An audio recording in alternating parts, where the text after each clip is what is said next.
Namaskar. Hello and welcome to PGurus channel. I'm your host Sri Iyer. Wednesday nights, rejoining us after a break of 1 week is Abhijit Iyer-Mitra. He has a new avatar today. Lady Mildred Tickly Bottom, God Calls Me God, Order of the British Empire. Let's welcome the good lady. Lady Mildred, Namaskar and welcome to PGurus channel. Hello, how are you, natives? How's the weather up there? I cannot start a conversation with a British person without asking about the weather. Well, it's England, you see. It's raining outside. Well, that comes as no surprise because people say the weather. The joke in England, there's either the weather. The joke in asterisk is, when they come to in asterisk in Britain, when they hit Britain, the joke is, if it isn't raining, there's fog, and if there isn't fog, there's rain. So, what is this with a member of your community, Mr. Rajdeep Sardesai? Why do you guys all stereotype, man? Individuals have individual characteristic traits. You go and say all Californians are bad. He says all middle class are the most racist. What's up with this? So, by my community, do you mean he's gay? No. You're journalistic. To be fair, I mean, with a wife like Sagarika Ghosh, I won't blame him if he turned gay. That's a different matter. Look. I'm not talking about your sexual preference. I'm talking about your scribe community. Why you guys are trying to be so stereotypical? I don't know. Look, this is a man who's consumed by hate. Hold on. Let's start with the video. One second, lady. Okay. 1 second. Let's start with the video. Take a look at that. Yeah. हमारे देश का मध्यम वर्गीय, मैं सौरभ की बात से कुछ हद तक इत्तेफाक नहीं रखता हूं.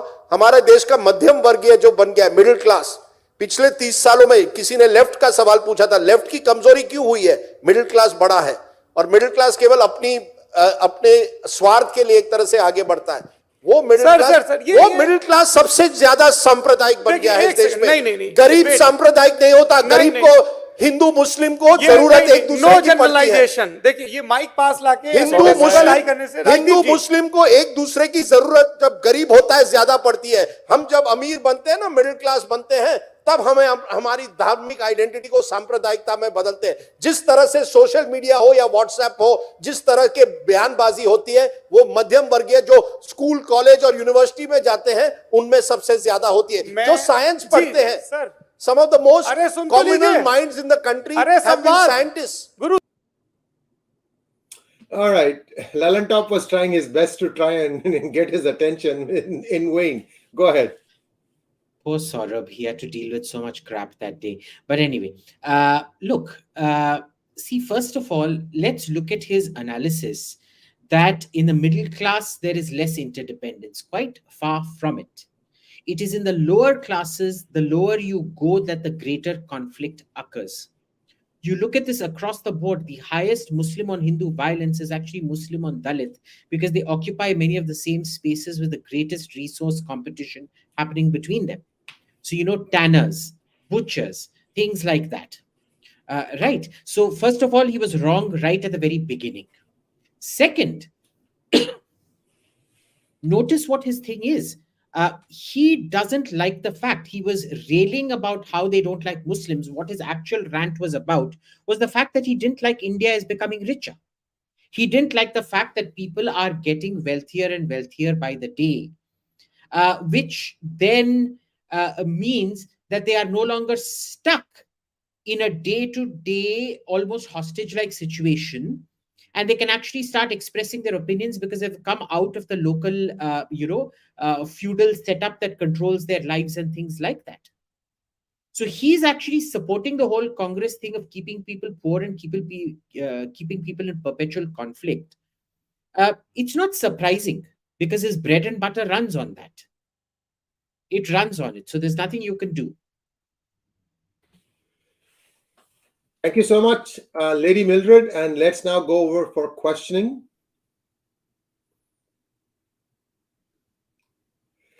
Ashish Sharma wants to know, Islam declares Muhammad to be the last prophet. What is the significance of this? How does this fact mean Islam different from other Abrahamic religions and all other religions in general?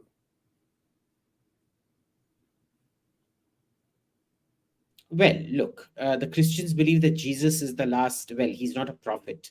He's the actual coming of God, and therefore there can be no more prophets after him. Uh, uh, I thought Jesus Judaism was used, son of God. Abhijit, I thought well, Jesus was son of it's God. complicated. It's the Trinity. You see, the Father, the Son, and the Holy Ghost. It's a very complex phenomenon. So he is, in fact, God. Because the Father, the Son, and the Holy Ghost are same but different. It's one of those weird. It's a very complex theological point, but he is God basically. Okay. Then what happens is in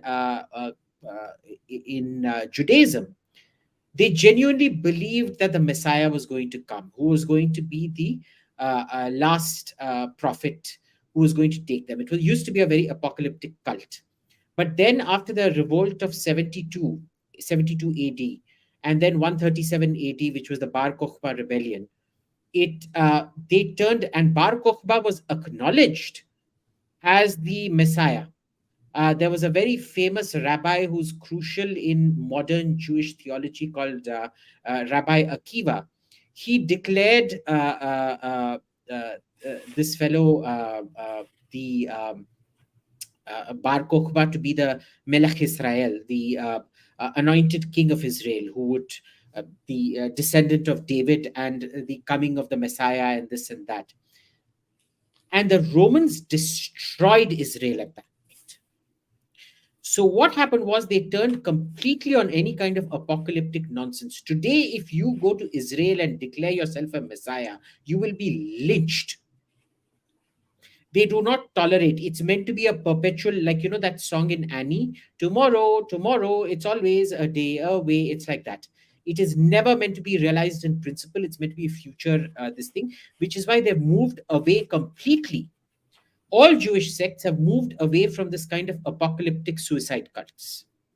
Christianity, on the other hand, does, because they have this belief that there's going to be a second coming of Christ. You do, in fact, get a lot of suicide cults and things like that that crop up here and there. Islam is very different. You see, it's taken a different path. They declare Muhammad to be the last prophet, but Shias don't necessarily follow that, because the very fact that you have Imam Ali and Imam Hussein and all these people, the 12 Imams, etc., or the Sayyidina for the Boras, the Aga Khan for the Ismailis and things like that, shows you that they've all kind of merged away from that entire this thing. So that's how the religion changes. Isn't Aga Khan Ahmadiyya? No. Oh God, no. Aga Khan is Ismaili. Okay. Ismailis All were right. the original assassins, you know. They were used to, that's where the word assassin, Hashashum, comes from. They were the Ismailis. Revant Reddy wants to know, European Union is an overextended organization, yet everything seems to be fine. Is there a specific reason for its success, or is there more than what we are seeing? Everything is not fine. You had Brexit. There's a lot of discontent within the EU right now because they've focused all attention on Russia. So nobody's paying attention within the EU right now. But there's massive tension within the EU between what Donald Rumsfeld called old Europe, which is to say Eastern Europe, which is much more conservative, Western Europe, which is much more, proselytizingly liberal, and Southern Europe, which doesn't really give a shit. So you have these three different push-pull factors, which have now been subsumed because of the conflict in Ukraine. And once that ends, you will see a lot more focus on EU incompetence. Haven't you been following the news? Poland and Hungary are in majorly conflict with the EU. So it's not all hunky-dory out there. It's just subcutaneous at the moment. That's all. Next question, please. Himak 957. Just to get back to the last question, one of the main reasons that they keep a lot of it under wraps is because they incentivize the bureaucracy in every country to keep shut. Everybody likes being posted to Brussels with lots of perks, lots of money, lovely offices and things like that. And so when your entire bureaucracy is invested in a project, you don't want to get out of it. So it's something called process dependency. Next one, please. Himak957 wants to know, is Kazakhstan afraid of Russia that it might get the same fate as Ukraine if it tries to get closer to Western countries? And does this apply to all CIS countries? Yes, very much so. In fact, that is why they shifted the capital from Almaty to Astana, which has now been renamed Nur Sultan, I think. But that's why it was done. You look at Astana. Almaty is a beautiful city. It's in the middle of mountains. The architecture is unfortunate, but the location is one of the most stunning locations you'll get. And it used to be relatively temperate compared to the surrounding areas because it had a kind of microclimate because it was surrounded by mountains. They moved to Astana, which is freezing cold in the middle of nowhere with zero protection, ugly as hell. And they moved it. If you look at let me show you this. Yeah. This up. I was curious too. .google.com. It's north and much closer to the Russian border. Share, present. Share screen, Google Maps, share. Can you see? Yes, okay. Kazakhstan. That's it. Now I'm going to do satellite. Okay, now I want you to see this. You see, Almaty is. Let me hide this. Almaty is here. Can you see this here? Almaty? Right. It's right at the south, much warmer. Can you see Astana here in the north? Yeah. And it's very close to the Russian border because remember, Kazakhstan has a very high percentage of ethnic Russians. Now, I want you to, if you're all on Google Maps, I want you to see the general Almaty area. See, it's in between several different lakes. Right? Can you see? It's got a lake, lovely, beautiful lake close to it. These are mountains. The high mountains are on one side, but if you look through it, you will see mountains generally kind of surrounding it as well. At least that's my memory of it. And then you come here to Astana. You look at this place. It's got zero features, nothing. It's in the middle of absolutely nowhere.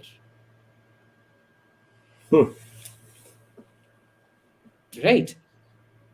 Its main thing is because it is very close to the Russian border here. And that is to keep a check. It is to ensure that no part will be annexed by Russia at a later date, citing ethnic causes. And they're rich. They keep their Russian population placated. So that's what happens. But yes, every country is. Countries like Tajikistan, Kyrgyzstan, Uzbekistan, Turkmenistan are blessed by the fact that they don't share a land border with Russia. So they're fine. Right? And they adopt more active Turkification policies than, say, Kazakhstan. Next one, please. Vamsi wants to know, what's your take on digital data protection bill passed by both houses? I haven't finished reading it yet, so I'll give you an opinion when I finish reading it. Maliban Bhattacharya wants to know, what were the mistakes committed by the last Tsar of Russia, which caused so much discontent in Russia, which led to Lenin getting power? Did Rasputin have an affair with the Queen as alleged? He possibly did. We're not too sure. He possibly did have an affair with the Queen. But look, Nicholas was just incompetent. He was incompetent. He was a lot like Rahul Gandhi. He kept losing war after war after war. He never reformed. He refused to listen. He thought he knew better.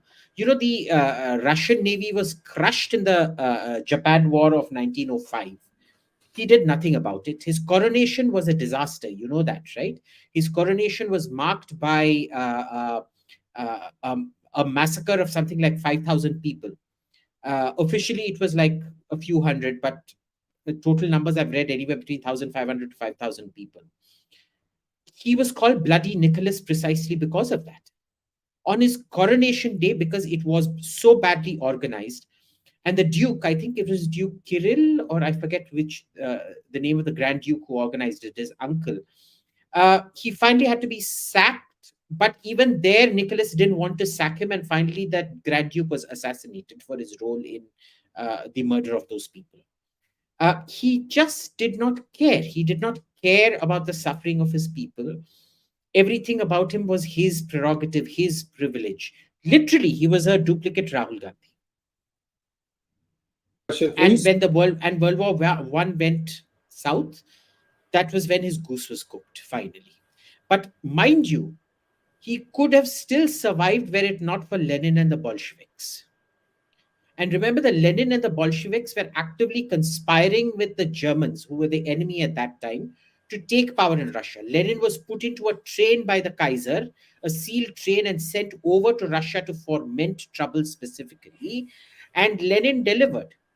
He signed a treaty called the Treaty of Brest-Litovsk, which was an extraordinarily humiliating, nasty treaty, a very harsh treaty. Even though they knew that they just had to hold out for another 6 months, because you look at the end of World War One, it happened about 5-6 months after the Treaty of Brest-Litovsk was signed. The Russians knew that Germany could not hold out. So all they had to do was hold defensive positions and hold out. Lenin decided not even that. He put power over nation, and this is what communists do. Next. Rahul Rathod wants to know, how do Ravish Kumar, Drue Ratte, Barkha Dutt, etc. get millions of views, even more than entertainment vlogs, and are they capable of influencing anything? Your views.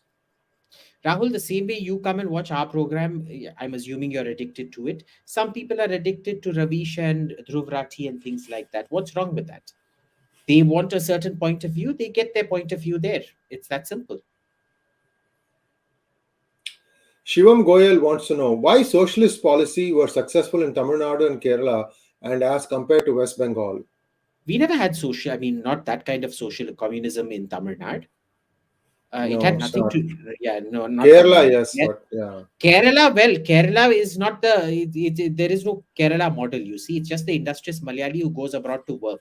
The Kerala model is the Gulf surplus model. All the Malu workers, they go off to the Gulf and they repatriate money. So all the earnings from the Gulf get repatriated back to Kerala, and that is the Kerala model. West Bengalis don't go to Gulf or some other place like that, so they can't repatriate any money. West Bengal is real communism. Kerala is living off the surplus of capitalist states and pretending it's because of communism. Next question, please. So simple, 100% literacy. Who do you think money doesn't grow in thin air. Education doesn't grow in thin air. Okay, education costs money. So what ends up happening is that you have to pay for it. Where did the money come from? It was all your Gulf repatriation money.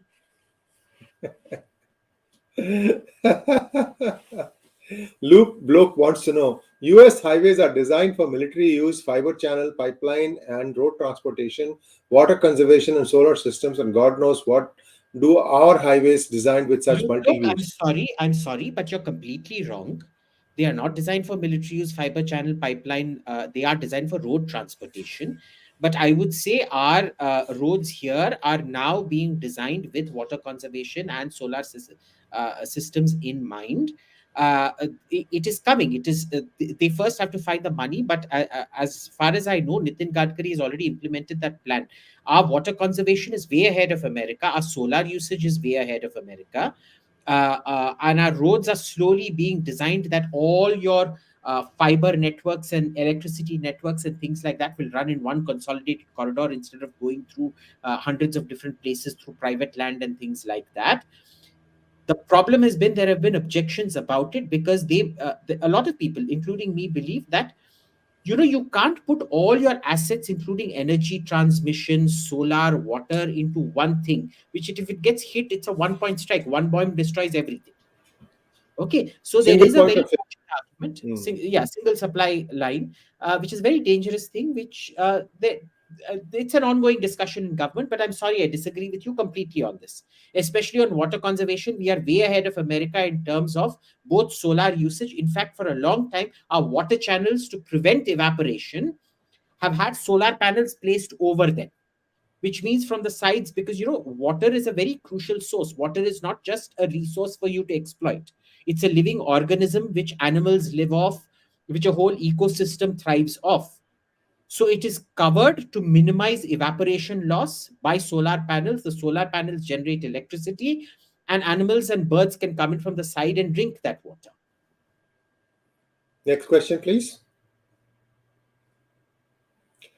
Ishan Khosla wants to know why South is more developed than the North. Eh? It's called the global South for a reason. We're more underdeveloped than the North. The North is developed. I think India. I think he means India. Oh, India.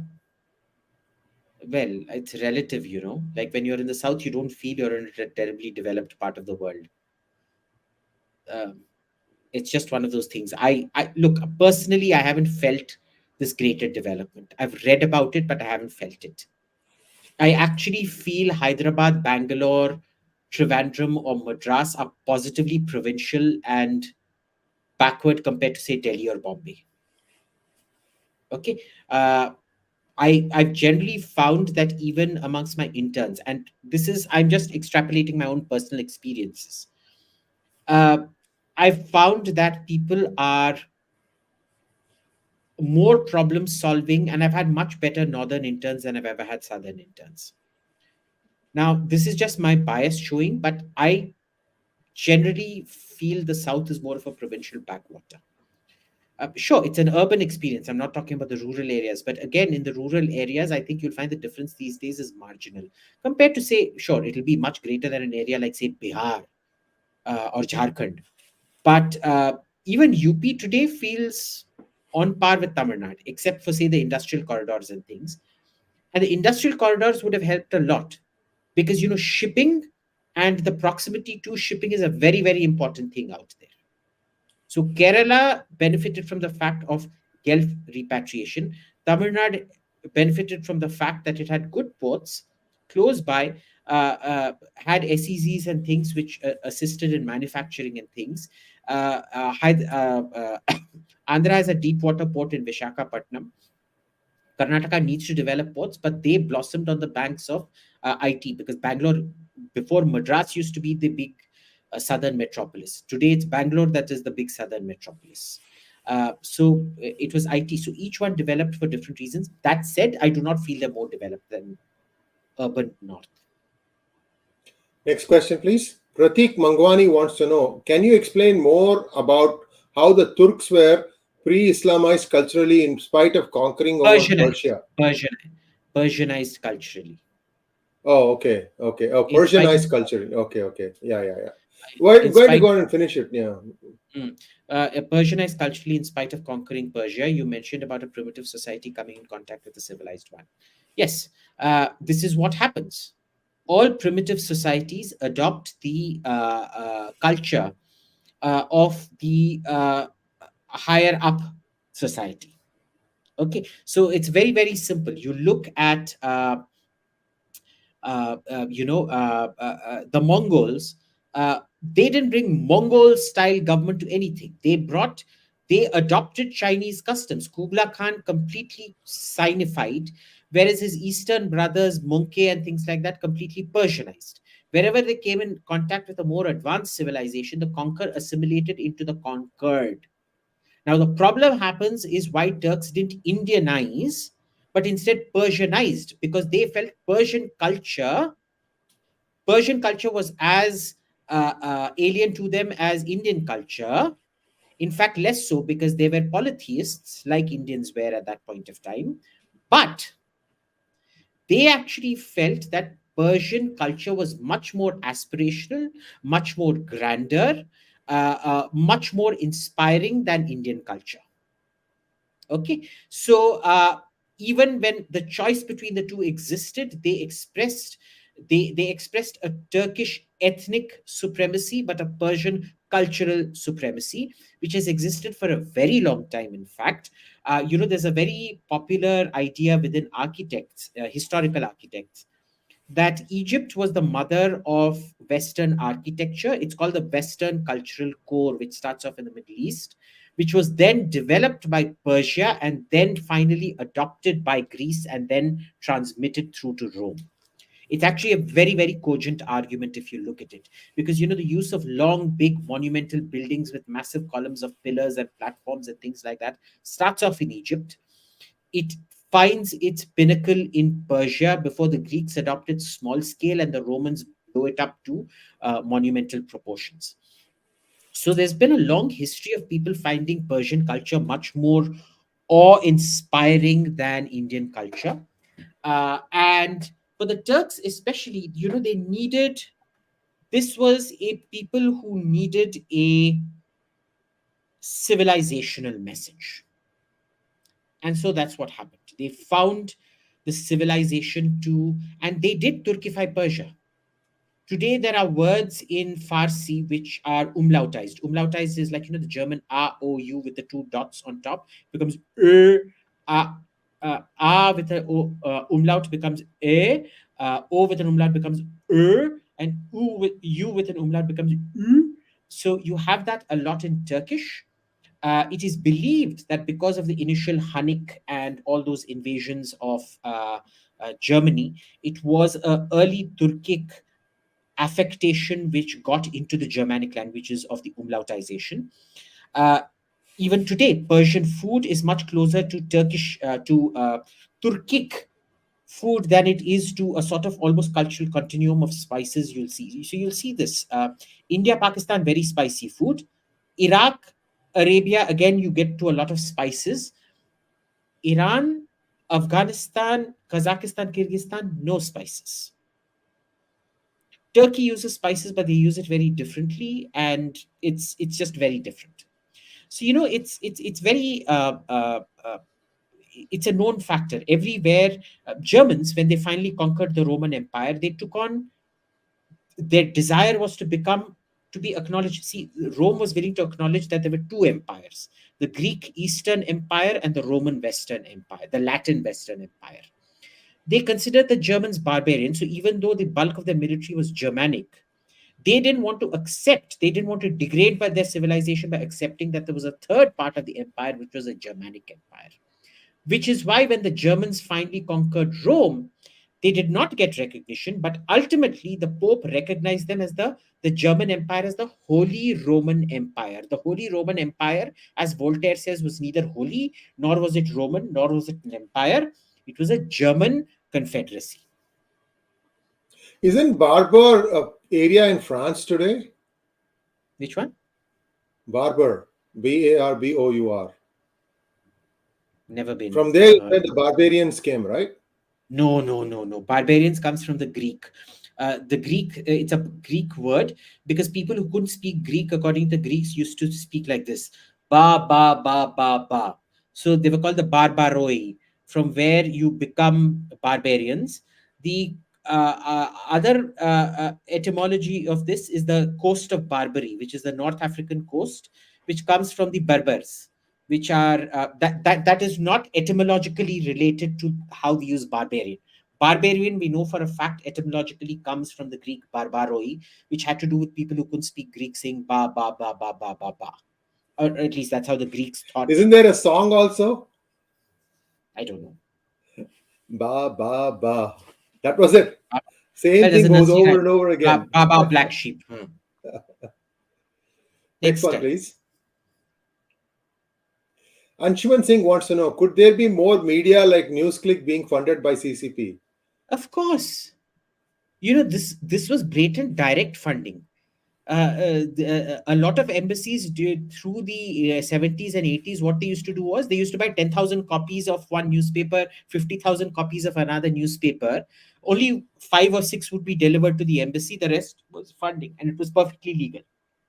Right? Because they say, hey, we're buying this for circulation. You can't disprove it. You can't audit the embassy saying, show us you got delivery of 50,000 copies of whatever. So this has been happening for a long time. The problem is digital media does not have the foreign ownership requirements that actual print media does. So you can actually have foreigners running all of these, and it does happen. There is a lot of sheathed funding that comes in from Mauritius and places like that, which is basically hidden funding. So it's been happening for a very long time, and yes, they are. And a lot of the raids have to do with tackling that. Next. Thank you, Srinath Reddy, for your generous gift. Akshit Chandok, thank you so much. For the past few years, I'm noticing a lot of vile attacks from these anglos, especially British, to downgrade and specifically attack Hinduism, be it in their movies or media. Your thoughts, Abhijit? So, Anglos are responding to domestic politics. The arts are anyway very left wing, and the left wing has a complete hijack by Pakistanis in the UK. Because much of the Labour vote bank comes from Pakistanis. So it was very obvious that it was going to shift that way. It's a consequence of the arts being left and the left being Pakistani in Britain.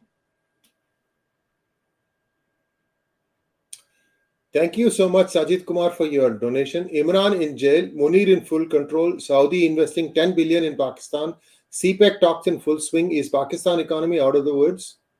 Not yet. I will believe the 10 billion when it actually comes in, number one. CPEC talks are on. See, lots of talks are always on. I will see when the money comes in. Next one, please. Sandeep K, thank you so much. You tweeted Lenin planted by Kaiser. Why and what about Mao, Kim, Charu Mazumdar? Yes, Lenin, like I said, he was literally put on a sealed train by the Kaiser and sent off to the Russian border. And after that, he signed the Brest-Litovsk Treaty, even knowing that the war was going to be won without Russia doing anything in about 6 months. Okay. Kim, again, starts a war, devastating war that killed, 2-3 million people, the Korean War, at the behest of Stalin, because Stalin wanted it started. Mao Zedong, again a traitor, he did nothing. All the fighting against the Japanese was not done by the communists. Mao Zedong took his long march. He ran away from the Japanese, ran off to remote Ningxia, Gansu, and Shanxi provinces. He himself resided in Shanxi. He spent all his time, he contracted syphilis or herpes or gonorrhea there, bonking underage prostitutes in Shanxi, because it was a great mark of honor to be bonked by the chairman. And the reason the Kuomintang lost China was because they exhausted themselves fighting the Japanese, which is exactly what the communists wanted. And after the Kuomintang fought, Chiang Kai-shek fought the Japanese, then Mao Zedong fought the Kuomintang and won China. He did not fight the Japanese. Let's be clear about this. Okay.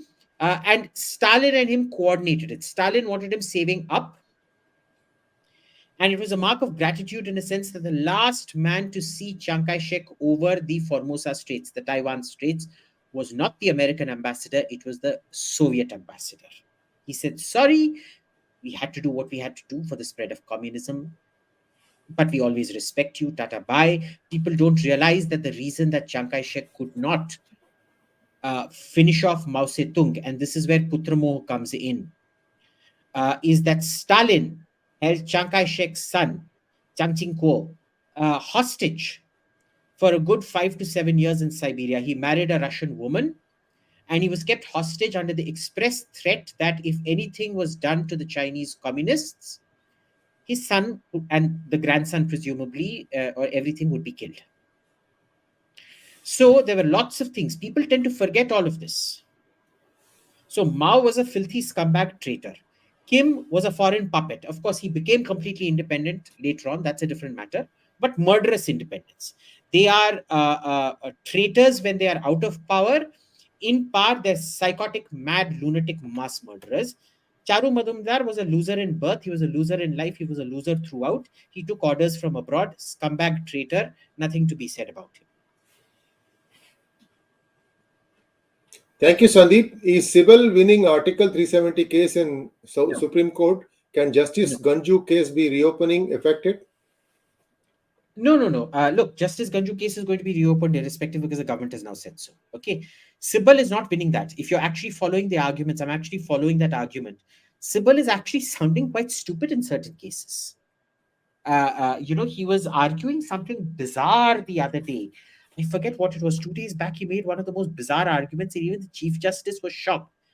In fact, I've actually gained a lot of respect for Chandrachud based on his questioning of Sibal on this 370 case. I think the way he has already been deciding clearly shows that Chandrachud, for his part, is absolutely going to make. He's not going to relitigate or reopen 370. As far as he's concerned, I can clearly see, and even the other judges, as far as I can clearly see, they're going to shut down this whole reopening of 370. They're going to declare it as that Parliament had every right, and they did what was necessary. Next And one, Ganjoo, please. I think, yeah, next.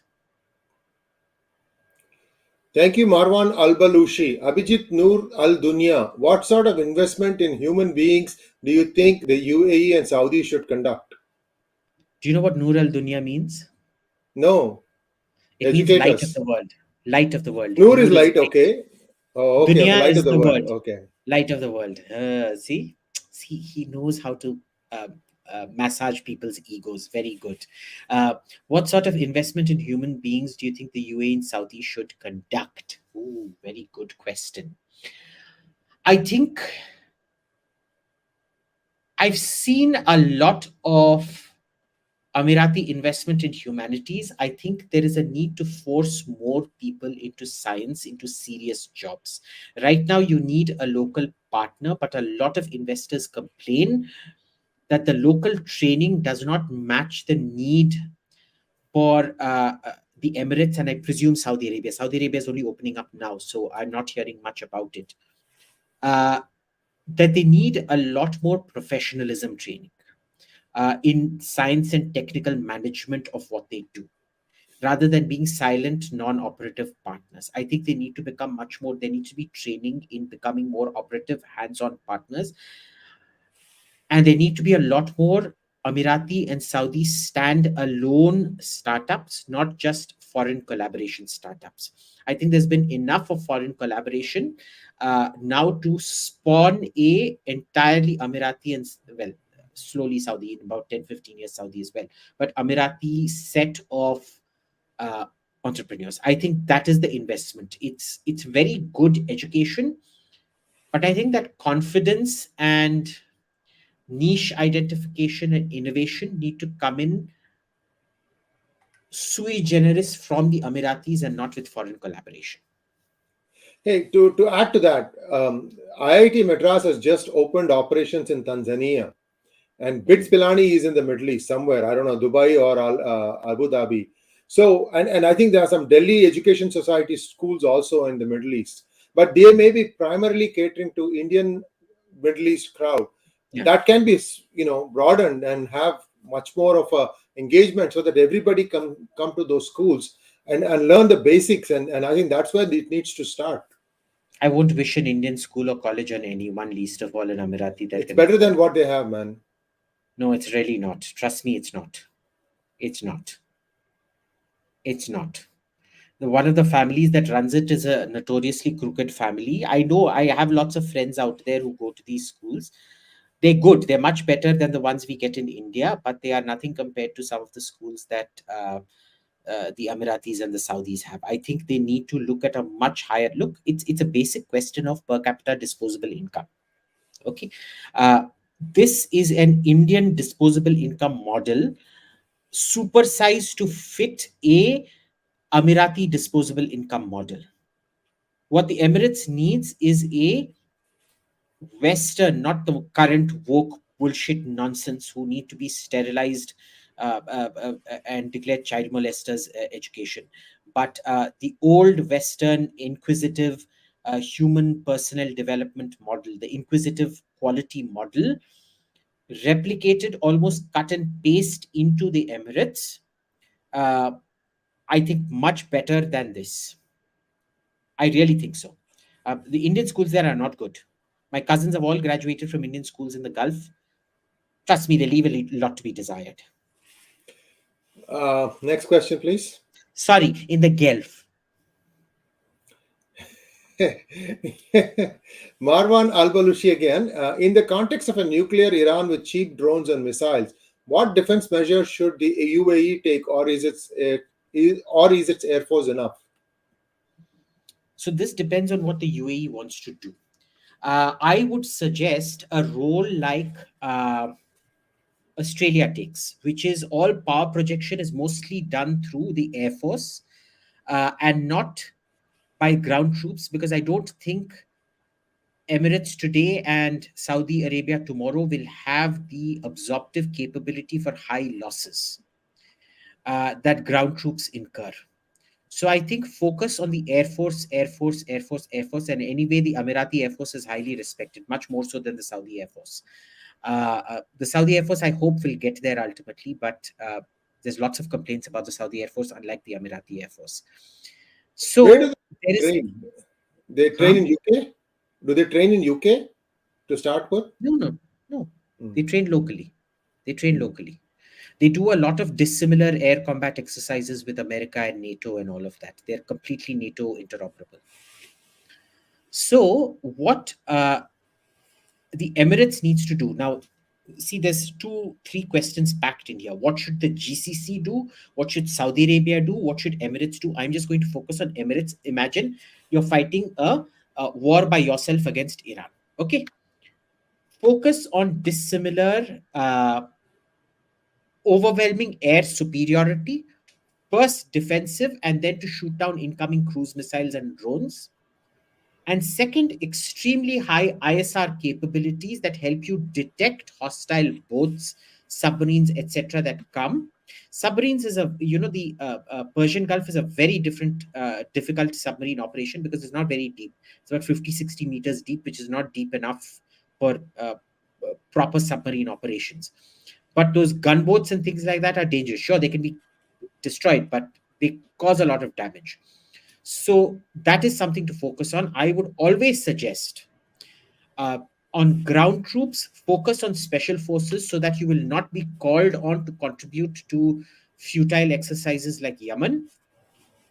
Do things like Air Force, which are disproportionately more effective and bring much greater equities to the battlefield.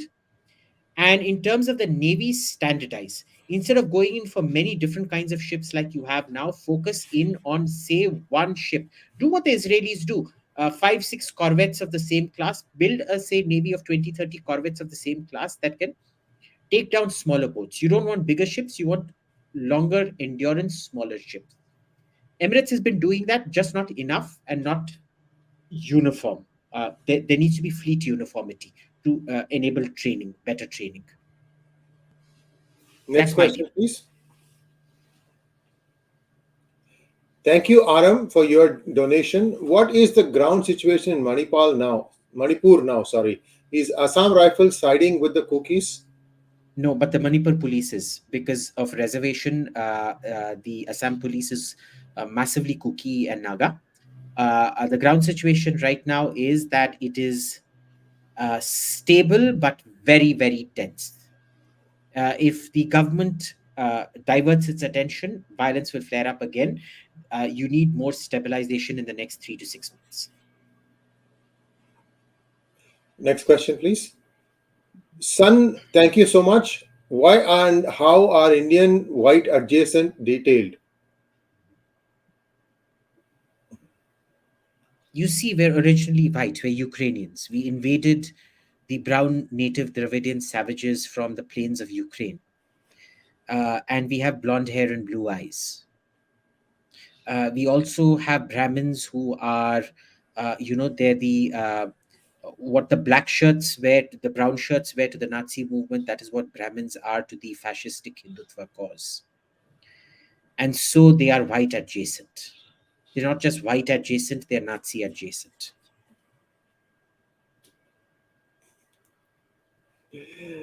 No, but this is the bullshit. Look, this is the bullshit that gets peddled.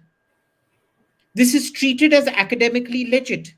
This is why Indians are white adjacent, because most of the Indians abroad are overwhelmingly Brahmin or upper caste or wannabe upper caste, apparently. That's a new category.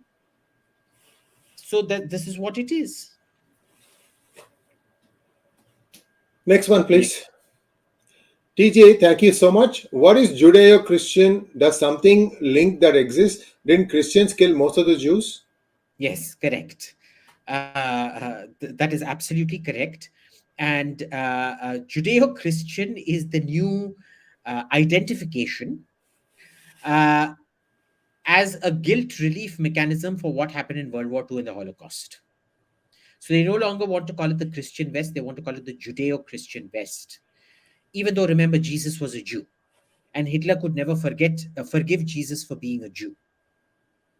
You know, the only pushback that Hitler ever got was when he ordered the crucifixes removed from German classrooms. And the church pushed back so hard. It was the only order he ever really took back, to which that there was genuine public opposition. And he didn't want a Jew hanging over every single Christian classroom, which is why he was exploring Buddhism and all this nonsense, because he could not forgive Jesus for being a Jew.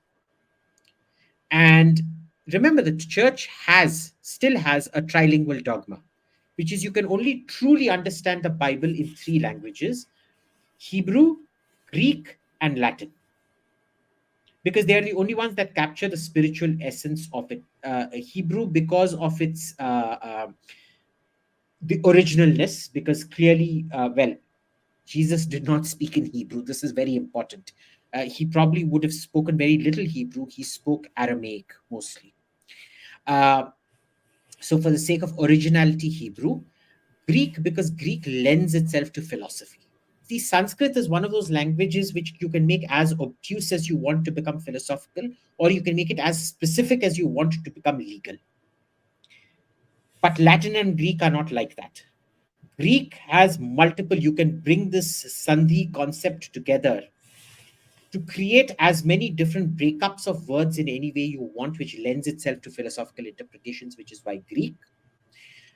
And Latin, why? Because of specificity of procedure, ritual, and things like that.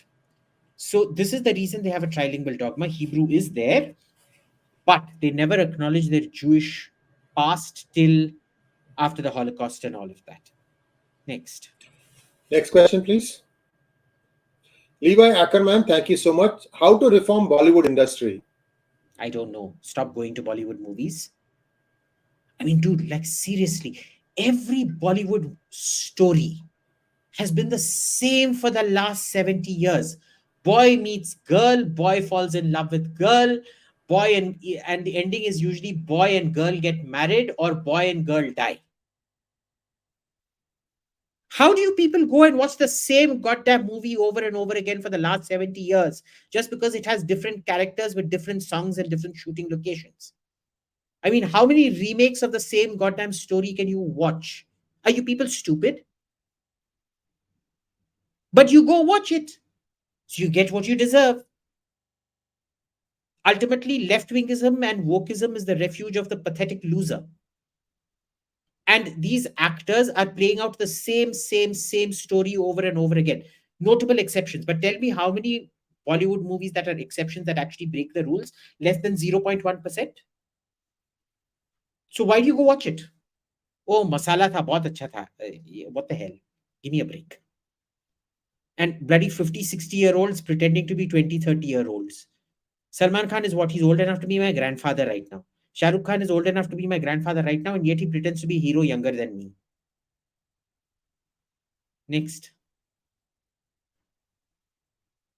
Go to the next question. A small request to all of you to like this video. We have only about 500 likes. We have 1,500 watching. Most likely, so far, about 8,000 have already watched. Some of you, log off because you probably have something more interesting. We completely understand that. But before you do, please like and then leave. No problem. Because somebody else will get notified that there is a hot anchor here and a hotter guest who's answering very, very hot questions. Thank you so much. Next question, please. Dipen Das, thank you so much. Do you think data protection bill will affect expansion cloud services like Amazon, AWS, and force corporations to host in Adani data centers? I don't know. You answer that. I told you. Yeah. Depend. I don't think so. They are not insisting that the data centers be geographically located within India. What they are saying is that the data center should be in those countries which are allowed to work with India. For example, I think Singapore and United States is okay. In fact, you want to host it in Singapore because many companies don't want to have multiple hosting places. Singapore serves the needs of the West as well as the East. So, just one example. I don't think the data protection bill is asking you to keep the data center inside India. Next one, please. Berlin wants to know, is Rajdeep going to Rajya Sabha from Karnataka? He wishes, but I don't think so. He's So going to is go it- from Goa, but Is it true that this Zubair character is now the fact checker for Karnataka government? I saw something to that effect from Priyank Kharge. well, look, I heard he's the de facto, but I don't know if he's the de jure fact checker. Hmm. I know the INC in Karnataka is pretty light in the up there, but surely this is taking it to the extreme. He has already been jailed. Yes, Next one, please. so they don't care. Ritu Patil wants to know, most of the history of human civilization has been under some form of monarchy, and yet we have been able to progress this far. Was democracy necessary for progress or a result of it? Well, chicken and egg situation. I think it was a result of it. Democracy was the result of industrialization. It's not like we didn't have democracy before. Remember, there was a place in Lebanon in 2000 BC, the oldest known democracy somewhere in Lebanon in about 2000 BC. We still don't know if Harappa, Mohenjo-daro were democratic or authoritarian. The Mahajanapadas were extremely democratic. Athens was democratic. Athens came after our Mahajanapadas. The Mahajanapadas gave women voting rights and women office holders, which Athens did not. Well, the Greek polis did not. So you've always had these democratic forms that have lasted for 100, 200 years and collapsed. I think what's happened is that industrialization, because of the general increase in wealth and expansion of enforceability of the state monopoly on violence, has created a kind of law and order which required a check and balance, a greater check and balance to prevent an abuse of that authority. And it's been a natural movement towards democracy. But remember, in the past, every democracy destroyed itself. So this might not be the final progress of democracy that we want it to be. You're seeing how the Western democracies in America are destroying themselves. It's there's some. Shri, are you watching something on the side? Okay. No. We were trying to regulate how many more questions were there. Go ahead. I'm listening to you all the time. Yeah. Okay. So what's been happening is, will democracy destroy itself? The Mahajanapadas destroyed themselves. That is what the whole story of Amrapali and who is it, Bindusara or Bimbisara or Ajatashatru and the Buddha is all about. It's about how Magadha made the people of the Lichavi Confederacy fight amongst themselves, and they destroyed their own democracy. So finally, when the Magadhan army came, they opened their own doors. The Magadhans didn't even have to attack. The Lichavi Confederacy opened the doors for the Magadhan army to come in. You're seeing that exact thing happen in America today. America today is a replay of the story of Amrapali. If that isn't a replay of Amrapali, I don't know what is. Democracies destroy themselves. This might not be the final expression of democracy that we want it to be. Next question, please. Occam Stab. This is like a razor, I think. I don't know. Do you have UAP alien biologics? What rumors have you heard? UAP alien biologics. We don't.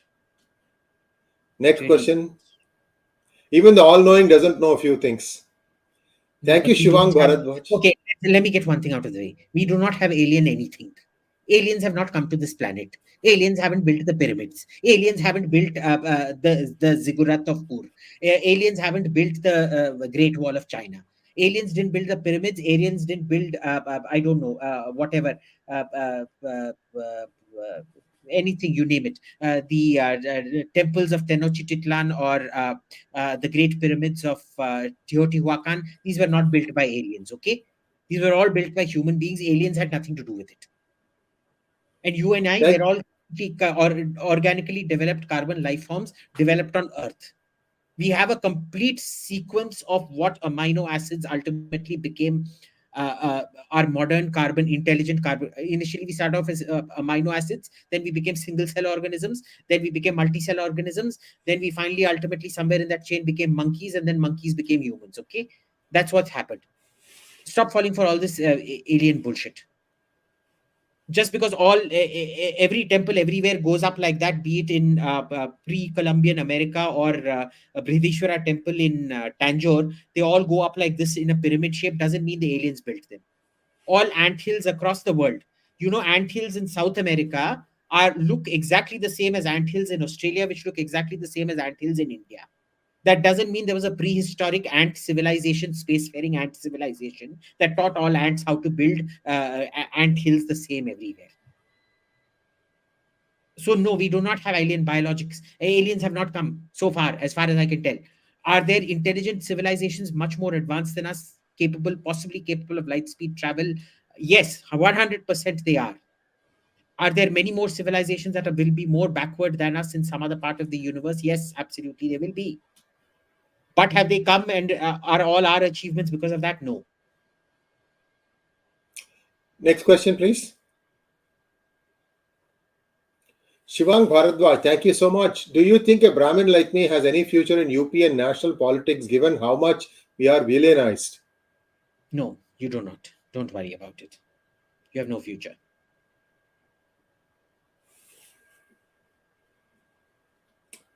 Thank you, Siddharth Rao. Which countries would be great to immigrate? Want to work in financial services, eventually building a great PE fund. Can Canada pass, and then US guest great options? My goodness, you guys No, really put me to task.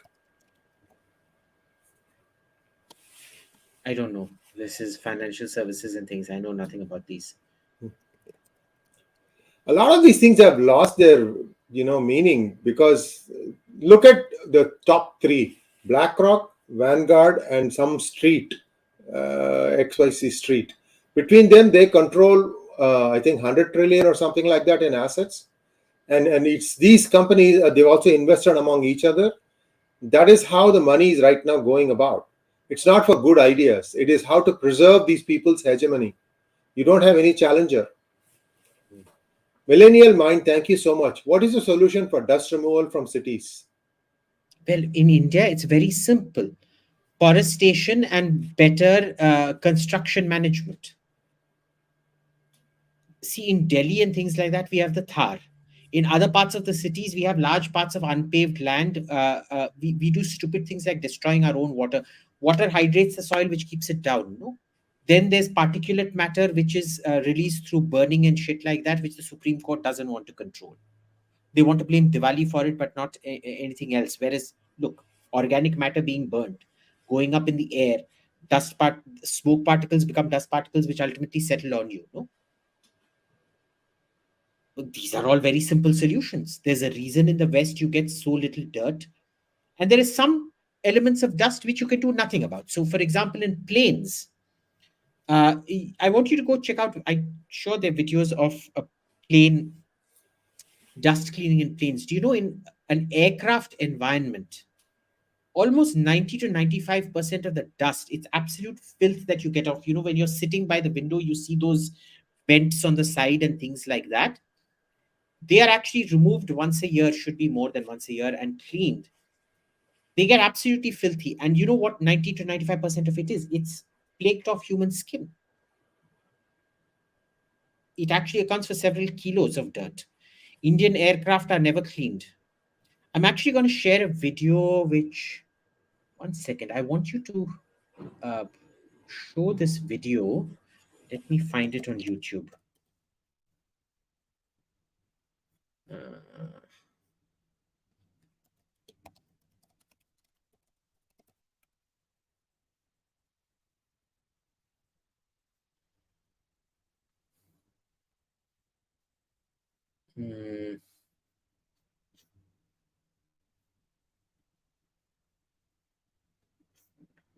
Okay, I'm sending it to you in the private chat, Sachin, if you want to just display it. Oh God, 1 second, sorry. Share the link.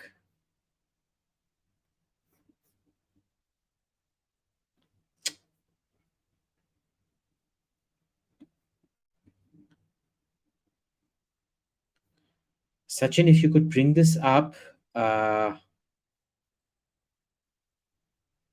if you could just bring this up, we're not going to show it completely, but just make note of the video. You'll see how much of it is filth and also the kind of training you require to clean an aircraft. But this is just geekery. But that human dryness, skin-based dust, you can do nothing about. You can minimize other atmospheric dust, but we'll never do that in India, of course. But Sachin, if you could just show them a thumbnail or something for that. Next.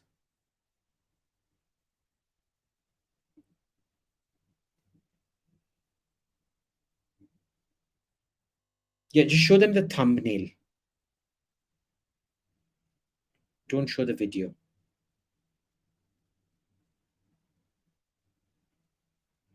Yeah, that's if you look at what's coming around it, it's called filth. Yeah, the channel is called filth, and it's called the most disgusting thing about airplanes.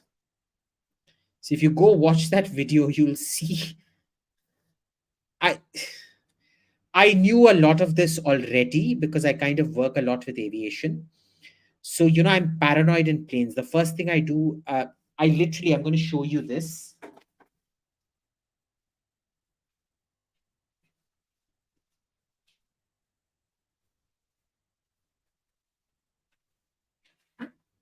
Every time I fly, I carry 2 packs of these wet wipes, sanitary wet wipes, and I use almost half a pack per plane, cleaning out my seat, cleaning out my tray table.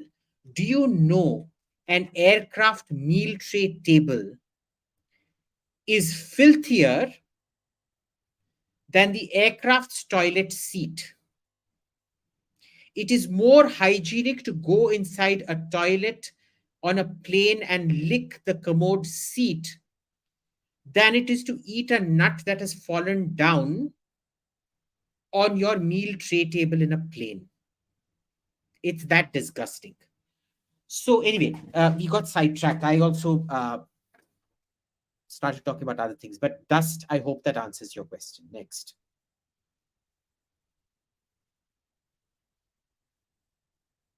I can't hear you.